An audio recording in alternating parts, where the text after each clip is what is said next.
या प्रश्नाचं उत्तर आणखी काही मित्रांना मिळालं नसल्यामुळे मी हा व्हिडिओ शेअर करत आहे. काहींना वाटतं की हा कर्ण आणि ही बाजू म्हणजे कर्णभुजा असल्यामुळे या प्रश्नाचं उत्तर कर्णभुजा असेल.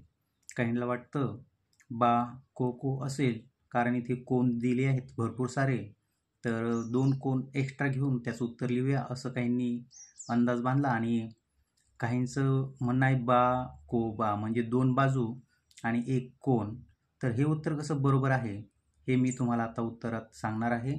आणि काहींनी तर को बा को म्हणजे या प्रश्नानुसारच या प्रश्नाचा म्हणजे असा अर्थ लावला की कोन जास्त आहेत तर आपण ही 2 कोन दाखवूयात आणि बाजू दाखवूया आणि हा 1 कोन दाखवूया, म्हणजे को बा को ही पण कसोटी काहींनी तशी वापरण्याचा प्रयत्न केला आहे.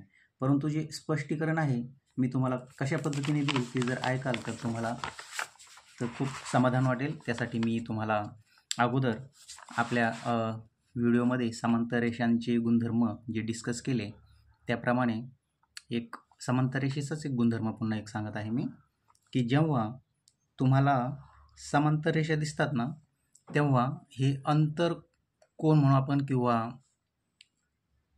संगत कोन म्हणूया. जर 90 डिग्री असेल ना तर मित्रांनो 90 डिग्री जेव्हा येते त्या रेषेमध्ये तर या समांतर रेषा होतात मित्रांनो. या समांतर रेषा होतात. जेव्हा 90 अंश कोन होतो तिथे तर त्या नक्कीच समांतर रेषा होतात. आणि आकृतीमध्ये दिल्याप्रमाणे इथे एक वर्तुळ दिला आहे मित्रांनो आणि वर्तुळामधून हा केंद्र दाखवलेला आहे आणि या केंद्रामधून जाणारी रेषा दाखवली आहे मित्रांनो अशी.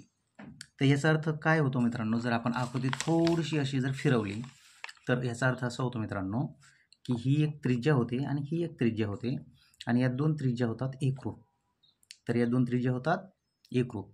परंतु त्रिकोण या 2 त्रिज्यांचा नाही आहे. त्रिकोण आहे या बाजूच्या त्रिकोणाचा. तर इथे या त्रिज्यांचा काय उपयोग, तर समांतर रेषांच्या गुणधर्मामध्ये आणखी एक गुणधर्म असा असतो मित्रांनो, जर समांतर रेषांच्या गुणधर्मामध्ये जर ही बाजू जर काही प्रमाणामध्ये विभागली असेल, जर एका बाजूला जर एक बाजू काही प्रमाणामध्ये विभागली असेल तर त्याच समांतर रेषेमुळे जी या बाजूची जी रेषा असते ना ती सुद्धा त्याच प्रमाणामध्ये विभागली जाते. ती सुद्धा म्हणजे ही जी रेडियस आहे म्हणजे ही सुद्धा त्याच प्रमाणामध्ये विभागली जाते आणि ही जी आहे ना ती पण त्याच प्रमाणामध्ये विभागली जाते. म्हणजे पहा मित्रांनो, जर या त्रिज्येचं जे प्रमाण आहे ना मित्रांनो आणि ह्या त्रिज्येचं प्रमाण एकास एक आहे, म्हणजे त्रिज्या आणि त्रिज्या हे दोन्ही तर सारखेच आहेत, म्हणजे हे प्रमाण एकास एक असल्यामुळे हे सुद्धा प्रमाण एकास एक आहे. म्हणजे या 2 बाजू एकरूप आहेत. आणि मी म्हटल्याप्रमाणे मित्रांनो आता मी तुम्हाला जर सांगितलं की याचं उत्तर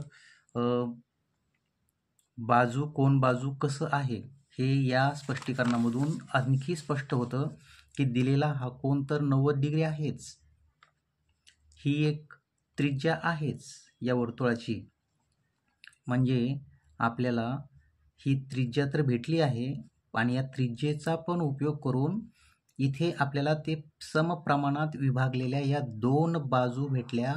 म्हणजे 2 बाजू, इथे ही एक बाजू झाली, इथे ही एक बाजू झाली आणि या 2 बाजूंच्या अंतर्गत दोघांच्या दरम्यान असलेला हा 90 अंशाचा एक कोन बनला.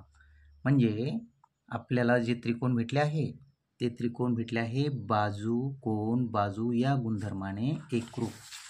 म्हणजे पहा मित्रांनो, या आकृतीमध्ये ही समांतर रेषा झाली, ही एक समांतर रेषा झाली आणि ही एक समांतर रेषा झाली.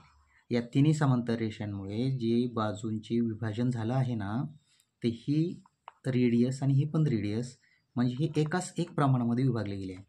तर ही सुद्धा एकास एक प्रमाणात विभागली जाणार आणि हे एकास एक प्रमाणात विभागल्यामुळे 90 डिग्री कोन असल्यामुळे आणि ही त्रिज्या दोघांमध्ये सामायिक असल्यामुळे म्हणजे बाजू कोन आणि बाजू अशा प्रकारे आपल्याला या त्रिकोणाची कसोटी भेटते, बाजू कोन बाजू.